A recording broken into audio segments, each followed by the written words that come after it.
Ladies and gentlemen, welcome to another episode of Source Material. We are slowly encroaching on 140 episodes. Won't be too long, and we will be fastly approaching it and bypassing it, because here lately we've been kind of taking it easy, giving you a week break in between episodes. But tonight we are discussing and synergizing with one of the more recent Marvel Cinematic Universe releases, and that is Thor Ragnarok. So our discussion tonight is actually going to be about Ragnarok that has occurred in the Marvel Comics. Now, here's the thing. This has happened. Ragnarok has happened in the pages of Thor twice that I know of. And this is according to what I don't know for sure, but I know that this is the second iteration of Ragnarok in the pages of Thor. This story occurred in late 2004, went into 2005. And what was going to be the final issues of the Thor magazine took place in between.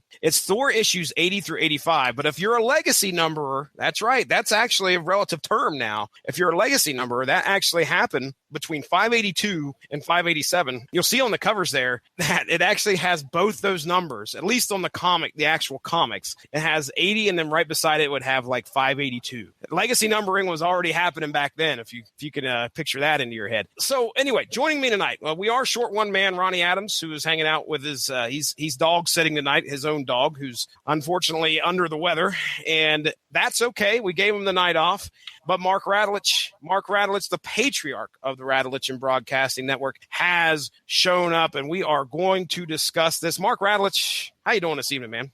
I'm good. Hey, Jesse, what did you think of that list I sent you? The schedule? The schedule. The 2018 Source Material / Damn You Hollywood schedule. You said that equals out, at least what you sent to me was about a movie, I guess, and a book a month, right? Roughly, yeah. It amounted to about a book a month. There were like one or two where there was more than one, but for the most part, just based on the movies that we're reviewing and some of the stuff I just wanted to cover it, like 300. Yeah, we've got roughly one book associated to a movie or television show per month, and there's going to be more. This was what I could do now. Okay, this is just what I know of. But next year there's a Cloak and Dagger series that's coming to Freeform. There's something else besides Cloak and Dagger. There's another television show that's another Marvel one that I believe is also coming to Freeform. I know that there's some more DC stuff that's coming to television, and it's just I don't have those dates yet. Plus, there's Daredevil season 3, Jessica Jones season 2. I don't know how many Marvel Netflix shows are going to debut in 2018. I know they're shooting. I feel like they wrapped on Daredevil already, or they're in the middle of shooting it. I know Jessica Jones just started shooting. I've seen some pictures of Luke Cage, so that might have been shooting as well. So who knows? We weren't even supposed to get a Punisher this year, but they fast-tracked that one. Yeah, man. I'm looking at it right now. I'm looking over the schedule, and the one that intimidates me the most, we've already discussed about, we kind of discussed this a little bit, is the Trial of Galactus. Now, is that the 20-issue epic? Yeah, I mean, and here's the thing. Those 20 issues incorporate the story, which is actually the trial of Reed Richards. But the whole thing doesn't necessarily deal with that. It's like a couple issues here, a couple of the issues there, but it's encompassed in these 20 issues. Yeah, this is John Byrne. I remember hearing smatterings of this. I think I might know some of the story, but I never really sat down and read it. And I know John Byrne can write. Do you recognize that name at all? Yes. And I will tell you that you might remember some of this from what I pitched when I pitched my own Fantastic Four movie. I pitched it as a trilogy. And the bones of my trilogy was from the Trial of Galactus. It was basically, I wanted to do the actual story where Galactus comes to Earth and the Fantastic Four end up nearly killing Galactus until Reed figures out that Galactus serves a celestial purpose. So he allows him to live, and Galactus leaves. Now, in the Trial of Galactus, he destroys the Skrull homeworld. Again, my pitch was that he destroys whatever world Annihilus came from, as well as some other ones. Yeah. They do the trial. He wins, basically. Reed wins, goes back to Earth, and that sets off the Annihilus wave. That is, yeah, I remember that pitch, man. I look forward to getting into that. I know John Byrne can write. I mean, he's a fabled writer of Marvel lore. So I look forward to that. Now, to be clear, that was my pitch. That's not what happens in the Trial of Galactus. No, I got you. Yeah. Predator story. I know one person I can go to for that. The Demon Bear saga. For the New Mutants. That is something I've never read, but again, that's something that's pretty popular. A lot of people say that's what the movie is going to be based off of. You said, right? Yes. From what I've been able to glean from articles and Wikipedia entries, I believe they are loosely basing the New Mutants horror movie on the Demon Bear saga. Okay. All right. Well, man, I can't wait. It's going to be an exciting 2018. We've got the rough bones of a decent little schedule there. I know we're going to be filling it full of more stuff. So everybody out there, keep an eye out. We're probably going to share this here at some point pretty soon. And don't forget, at some point, the Snagglepuss trade paperback will be out. And Ronnie Adams, oh my goodness, Ronnie Adams continually. All I hear is when's that trade hitting? When's that trade hitting? I'm like, man, exactly. Why you bugging me about it? Snagglepuss trade paperback, gay playwright in the 1960s. I can't wait. Oh man. Well, this evening we're going to be talking Thor Ragnarok. Now you chose this story, which was this 2004 story arc that occurred in the last issues of the Thor series from 1998 after it had gotten rebooted. Okay. And here we are coming towards the end of this and Ragnarok. Now, let me go ahead and give a definition of what Ragnarok is. So you guys have an idea, because this does actually have some connections to Norse mythology. There you go. Thank you, sir. The Legend of Ragnarok, straight from the wiki. It's a series of future events including a great battle, foretold to ultimately result in the death of a number of major figures, including the gods Odin, Thor, Tyr, Freyr, Heimdallr, I guess that's Heimdall, and Loki, okay? That is straight from the wiki. Now, pinning this tale, telling us this story, there's a couple writers that are attributed to this. There's a guy by the name of Michael Van Oming, who, according to Wikipedia, he's done some comics. One of the things that really stood out to me was the fact that he was part of Stormbreaker, the saga of Beta Ray Bill. But most of what he has written usually involves Norse mythology. Thor, Blood Oath, Ares, Hammer of the Gods. Okay, so that's what he's written. He's also teamed up with a guy by the name, I think is Daniel Berman. Daniel didn't have much of a writing career according to Marvel Wiki here, or Marvel.com, other than Stormbreaker, the saga of Beta Ray Bill. So as you can tell, those two have had, and I don't know if Stormbreaker happened afterwards or before. I'm not looking at the copyright dates here, but there again, we see these two guys coming together. Not only that, but the artist, a person by the name of Andrea Davido. He's an Italian artist. He also, believe it or not, had his hands in Stormbreaker, the saga of Beta Ray Bill. He's also done art for some Black Panther, a lot of Marvel stuff, Young Avengers, Thing, Civil War, House of M. Oh, he did Civil War, House of M 1 through 5, which has been on the network here. So there you go. There's our creative team. Now let's get into the plot. So what I'm going to do here is I'm going to read my synopsis here of Thor Ragnarok. Again, takes place between issues 80 through 85. And then me and Mark are just going to talk about it. I just wanted to give some context to what we're talking about tonight. Yeah. And that is this. This is part of the Avengers Disassembled storyline. The actual trade paperback that this is from, and I guess this wasn't necessarily called Thor Ragnarok. This was called Thor Disassembled. I don't know if we've ever talked about Avengers Disassembled on here before, but a very, very brief, what are you doing here? A very brief cameo. The Avengers Disassembled is basically the Scarlet, in a very, very brief nutshell. The Scarlet Witch causes havoc, and all of the Avengers show up, but they don't realize it's the Scarlet Witch. They think it's the Skrulls, and they think it's something else. And it's just these giant attacks keep happening at the mansion. A couple of the Avengers end up dying, and it turns out, like I said, it's the Scarlet Witch who is finally stopped from what she's doing, and Magneto, I think, takes her to Genosha, if I remember correctly. It's been a little while since I've read the story, but apart from the main Avengers Disassembled series, there were also like Captain America Disassembled, Iron Man Disassembled, and this Ragnarok story is the Thor Disassembled. So I just thought it was important to know that apparently with this Avengers Disassembled storyline, the Marvel editors went out of their way to wreck everything just to rebuild it again. Well, I'm actually on the wiki right now, and I remember this storyline going through, and I may have a few issues, but I don't remember anything out of it. Brian Michael Bendis, which is a very popular name in comics right now. This is the beginning of his Avengers run, was Avengers Disassembled. Thor, he's off. He's up in Asgard, and he's trying to make sense of what's going on there.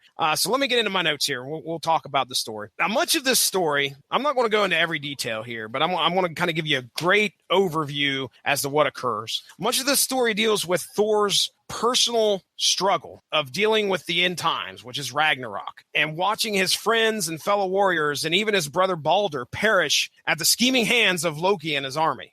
Loki has found the heart of the star that Mjolnir, which is Thor's hammer, was forged in. And Loki's now in allegiance with the great fire demon Surtur, forging this Mako weaponry out of this star, which is the same material that Mjolnir is made out of, just a little less powered, but I mean, a multitude of weapons to amass this army and give them weapons to lay waste to the lands and cities of Asgard. Thor, gathering his remaining forces to participate in the climactic battle of Ragnarok, he begins to regret having to play part in this fate.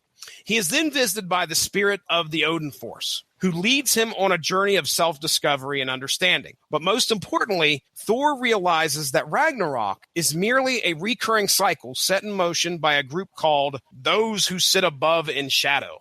This cadre of gods feed off of the chaos and death that befall those in Asgard during Ragnarok. Now, with this new insight, Thor has a new goal: end the cycle of Ragnarok. In the final 2 issues of the series, we watch as Thor lays open a path for Surtur to openly attack his friends, setting in motion the events of Ragnarok. But it isn't until he visits the 3 Fates, who reside near the Tree of Life, and they watch over the tapestry of time, Thor's plan to end Ragnarok is put into motion. Now, I want you guys to picture the tapestry of time. It's an actual tapestry that is being drawn. It's being written as events unfold, telling the story of Asgard. But it is Thor who recognizes that the origin of the thread to form this tapestry is being drawn from the very beginning of time. So I want to try my best to describe this. You see a tapestry being created. The events of time are being inscribed on this tapestry, but there's this thread that has to begin the tapestry. And it turns out it's coming all the way from the beginning at the very top. So it's a circle, okay? So it creates this very cycle that the gods are in. Now, with the power of Mjolnir, Thor then finds the thread and cuts it. The Tree of Life then collapses into itself as Thor watches everything in Asgard end. He thinks of the purpose that Odin had for him all along, and this is a very important part of this tale. Odin sent Thor to reside on Earth and live among humanity so that this boundless cycle could be broken. Thor had learned of the human drive to never give up and continue to fight. Also, his time with humanity gained him the knowledge to not live like every other god of Asgard, going blindly into Ragnarok, but to open his eyes and seek a way to end it. So as Asgard, at the end of the issue, the final issue, Asgard fades into nothingness. Thor's essence lives on and looks forward to a nice long rest. So folks, let me tell you, when I talk about a summary, that's a summary, because there are some events that happened in these 6 issues that I really didn't take time to get into, but we're going to talk about a few of the things that at least me and Mark thought were important in here. So Mark, I mean, my summary, do you feel that there's something that you need to add? You want to talk about? What do you think? No, I think you pretty much nailed it. I mean, Loki shows up with a hammer that it came from the old mold, and he shows up with sort of the legion of Asgardian villains. Yeah, and he starts killing everybody. And it's like it's one sneak attack, then another sneak attack, and then it's just every time they start to get a handle on things, there's another attack. to where Thor's like, okay, this isn't working, and he has to go, as he says in the movie, he has to go on a journey of discovery, find with some sense of inner peace. Mm-hmm. And that's when he realizes that this is a cycle, and this cycle serves a greater purpose, and that it's time to put the cycle to rest, much to the chagrin of those who sit in shadows. Considering, I think to some, Thor is considered somewhat of a brute, and he's just one of the overpowered strong men who swings a hammer. Yeah, he's a big jock. Yeah, I thought that this was decidedly a thinker's Thor. Yeah. Somebody who attempts to solve a problem with his fists and realizes that there has to be another solution. Again, this is a Thor that sacrifices not one but two eyes, and comes to realize that he has to create a humongous sacrifice in order to end things. And my favorite part of this whole story was Loki's reaction to it. Like, hey, wait a minute, this is my reaction.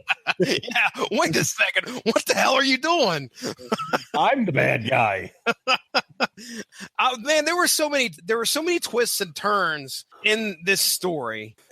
Right at the beginning, I knew stuff was getting heavy. Like, I think in the first issue, when the attack happens, while I think they're mourning some troll or something, the sneak attack happens and Enchantress is dead. And I was like, whoa, that's a pretty big character to be dying right off the bat. Now, I don't know what the buildup was prior to these issues, but I mean, that really took me by surprise. It's like, I don't know if you felt the same way when you started seeing people fall left and right. You knew something bad was happening. Something was definitely going down. I mean, are you into Norse mythology at all? Is that ever anything that you ever got into? I wouldn't consider myself an expert, but I mean, as a layman, I know something about it. Okay. When you saw Thor Ragnarok, did you know that, shit was going to be hitting the fan in some way, shape, or form? Let me tell you how I knew somewhat about this story. Not a lot, but I knew something had happened to Asgard. Because I, on a lark, picked up Thor Volume 3, the first, I think, like 5 issues, the trade paperback. And I open it up, and it's like Thor has to restore Asgard, and he does it in Broxton, Oklahoma. Wait a second.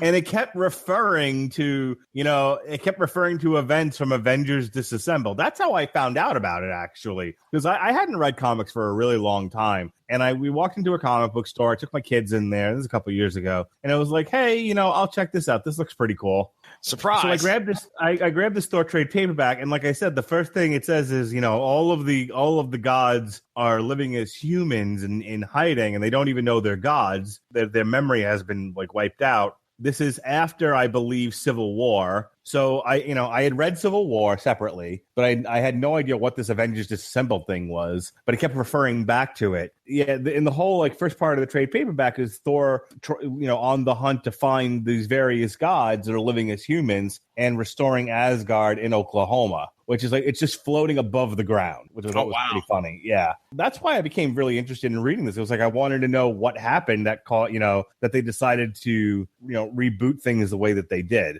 And of course, none of this is relevant anymore.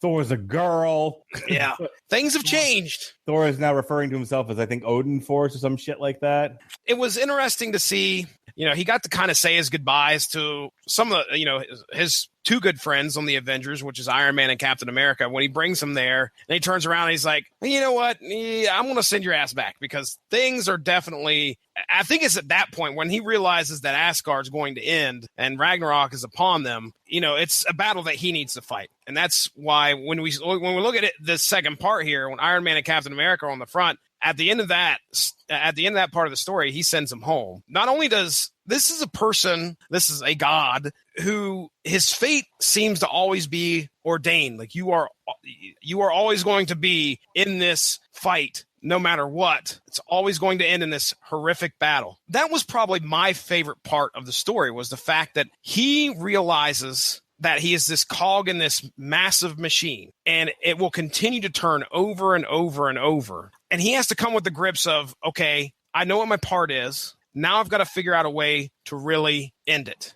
and his way of he says goodbye to his Avengers buddies. He also says goodbye to Beta Ray Bill, who he brought there and ends up sending back out right before the big final battle. And he knows that somehow he has got to get this cycle of Ragnarok to stop. I've talked about this with reference to the Hulk. Watching the Hulk destroy city after city gets a little boring after a while. So they have to come up with new ways for the Hulk to do things and be entertaining. And one of those ways is to make the Hulk a thinker and to give him some different responsibilities and people to interact with. And that's kind of where I got to with this Thor story, which was, okay, we get it. Thor kicks all kinds of ass. What else can he do? Mm-hmm. What can we do that's going to make him interesting and not just, a hammer wielding, as you put it, a hammer wielding jock? Yeah. That's the way I've always viewed him almost. And that was one of the nice things of this story is giving him his place. And I think that was what Loki was the smart one, the trickster. And it seemed like even though Thor always had his number, I always viewed Loki as the smarter one of the two, just in the stories that I read. Well, the other side of it was Thor's journey was that he was arrogant and, because he could solve his problems with his fists. That's kind of all he was for a period of time. And he was sent to Earth to learn humility. Eventually he goes back to Asgard and, he's not doing the Donald Blake character anymore. It felt like this character had grown. And while the instincts are always going to be there to want to solve problems with your hammer, it was good to see a situation where two things. One, he did learn from his history of being Donald Blake and being on Earth that not every problem needs to be solved with violence. Sometimes you need to come up with another way, and showing that bit of wisdom that he did learn. So, I really liked that. I mean, I really liked this story. It was a little weird at times, a little esoteric, but for the most part, I dug it. Thor is a book that sometimes I can read. Well, let's just say I'm always worried about the effort that I'm going to have to put into reading a Thor title. One of the stories that me and you have talked about plenty of times, I know I've mentioned it on this podcast a lot of times, is the God Bomb Saga, written by the God Butcher. Yeah, written by Jason Aaron. And I'll tell you right now, that is one of the best Thor stories that I've ever read. And I haven't read a whole lot. That's the problem, because I'm scared of, not only do we have to worry about Marvel continuity, but we also have to worry about sometimes the continuity that this is all based on, which is Norse mythology. And I worry that I'm going to miss something. When we were at, of course, it was really easy to follow, like the first 4 issues, maybe 20 panels of talking, and then we had battles. When we had Thor, Iron Man, and Captain America going up against Loki. I mean, there was like 2 or 3 solid pages, nothing but rock'em sock'em, no words. And then when it gets into the written part and the thinking part, that's where I thought, oh man, it's going to lose me. And it almost did a couple times. You talk about esoteric, that kind of almost took me out. But then I started to realize what was going on. I think what kept me hooked was, how is he going to end this cycle? How is he going to stop this? What'd you think of the swerve? Like, and you don't have to go too in depth on this if you don't want to, but when Thor finally opens his eyes and he's got those blue, searing eyes now in place of the gaping holes after he took his own eyes and threw them down the well. But when he showed up at Surtur's realm and was like, hey, you know what? All I want you to do is just forge my hammer, and then I'll blaze a path, and you can go right ahead. You can go right ahead and just let Ragnarok begin. Did that take you by surprise? No, I knew where they were going with the story. What I really liked was again Loki's reaction. Well, I'll tell you right now, the look on his face when Thor removes his head from his body. That was fun to watch as that unfolded. Yeah. There's a couple panels. That was the thing. It was like, I enjoyed Loki really as the whole part of the story, because first, it's like he seemingly gets the upper hand, and it's like Loki's just on a tear. And then when Thor figures out that he's got to let Ragnarok happen in order for the cycle to break, Loki doesn't see the wisdom of what he's doing. He just, it looks like Thor's just gone crazy. And again, it's just like, hey, that's my racket. You know, like he's deathly afraid. Like he's more afraid of Thor than any other time I've seen him in any other book because he thinks that like Thor has just lost his mind. Well, and in literal terms, Thor's going off script. I mean, he has gone off script, and he's like, yeah, this is the part I'm supposed to play, but I'm not playing it anymore, and I'm going to figure out a way to get it ended. And let's just kind of hurry things up a little bit so I can do that. Were you able to follow the ending? Look, we have read some wacky stuff this year. I'm looking in your direction, Tarzan on the Planet of the Apes. Oh boy. Yeah. Nosebleed. Yeah. So, I mean, did it give me a nosebleed? No. Okay. I was able to follow enough of what was happening to kind of keep up with the story. You know, was it like perfect? Not necessarily, but I could get enough. I got enough of a gist of what was happening that I was like, okay, all right, I get this now. I don't have to belabor the point. Mm-hmm. Do you think that we'll see any of this in Thor Ragnarok? Well, the movie. No, that seems to be a more straightforward story of, you know, Hela has come to claim Asgard for herself and kills a bunch of Asgardians in the process. And they are there to depose a despot. I think it's going to be a much more simpler story. We see Hela for like what? One page when Thor goes down to hell. Yes, and this is the version of Hela where her tits are hanging out of her costume. Yeah, so we see her for like one page, and then I think the spirit of Odin brings Thor. Yeah, Thor dies in this, and then he comes back to life. I mean, he's all over the place, but all in all, I think this was a fun story to read. 6 issues took me probably about, I don't know, an hour and a half. So, you know, my final thoughts on it, to be honest, I would recommend this. I got a couple people that I know are Thor fans. The street level guys might want to stay away from this because it's just some of us way out there. We got magic. We've got mythology going on here. I'd probably not recommend it to my friends who like the Punisher, but I got a couple guys who are into the cosmic stuff. We see a couple like villains show up. I already mentioned the heroes, Beta Ray Bill, Captain America, Iron Man, but a lot of this is Asgardian, the mainstays from Asgard. Valkyrie shows up. We have Lady Sif, who loses her freaking arm. Volstagg the Thin. I mean, there's a lot of crazy stuff that happens in this. So it's just a fun read to watch these characters go through. I mean, it's chaos. It's the end times. It's the end of their world. Put a period on the end of this sentence and let us know what you think. Well, I was a longtime Thor reader, and I always thought Thor, a lot of the fun Thor stuff was when he got away from Earth. I mean, when he was on Earth and he was sort of fighting the Wrecking Crew, you know, he's fighting the Wrecking Crew. You know, there's just so many Earthbound heroes that do that sort of thing. You know, I much preferred Thor's more cosmic adventures, his adventures on Asgard, and this is, you know, the one last romp through that sort of through that sort of setting. So I enjoyed it. I mean, it's a weird book. It's not the worst thing we've read this year. No one turned into a building. That's the truth. That is the truth. Of all the crazy crap that happened during Ragnarok, no one turned into a building. All right. Well, I said it was going to be quick, ladies and gentlemen. We got through it pretty quickly. Let's, I guess, man, go ahead and get into plugs. I really don't have much else to talk about here. What I got your plugs. I got your plugs for you. All right. Okay, in January, we're going to do 300. February, Black Panther, Who is the Black Panther? March, Tomb Raider, Volume 1, Season of the Witch. New Mutants, the Demon Bear Saga in April. May brings you 3 source materials. Infinity, Green Arrow, The Longbow Hunters, and Star Wars, Han Solo from 2017. June brings you Cable and Deadpool, Volume 1, If Looks Could Kill, and Fantastic Four, The Trial of Galactus. July brings you Ant-Man, Volume 1, Second Chance Man. August brings you some sort of Predator book. I haven't decided which one yet. October brings you Venom, Volume 1, Homecoming. November brings you X-Men, The Dark Phoenix Saga. December, Christmas Eve, will be Aquaman, The New 52, Volume 2, which features Black Manta. And finally, your New Year's Eve delight, Transformers, Bumblebee. That's all the ones I'm making Jesse do in 2018 so far.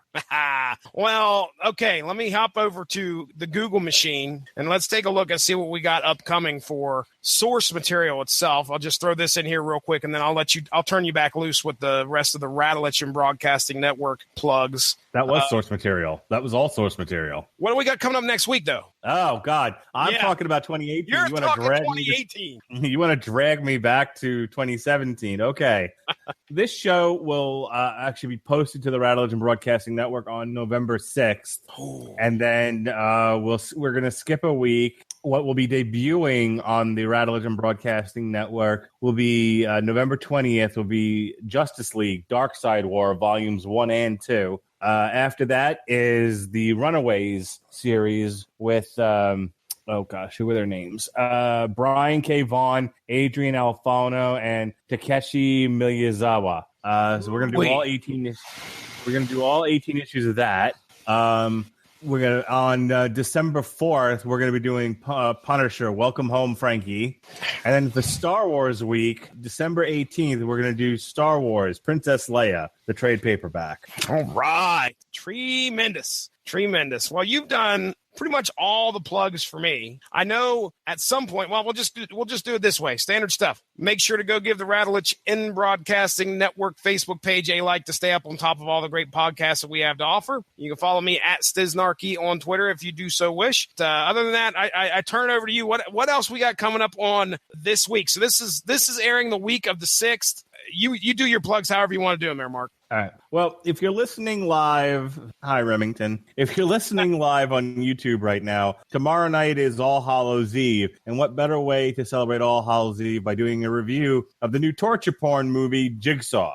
On the Metal Hammer of Doom this week is our Halloween special, Motorhead Undercover. And then that's it for the week. Next week is all Thor all the time. Source material, Thor Ragnarok, which we just finished discussing. Damn you, Hollywood, Thor Ragnarok. We're going to go back into the Wayback Machine and check out on the Metal Hammer of Doom a little band called Wizard and their album Thor, aptly titled. Because it's all Thor all the time, you see. That's right. And then finish up the week in theory with an on-trial of Thor the Dark World. If your ass ain't Thor after we're done with you.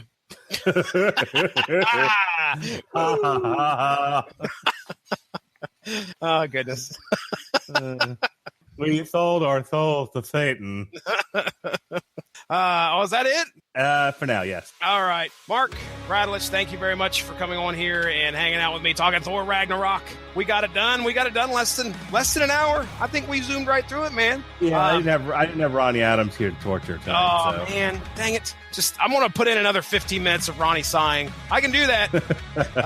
All right, ladies and gentlemen, that's Mark Radulich. My name is Jesse Starcher. Thanks for joining us this evening. We'll be talking to you soon. Have a Thor one.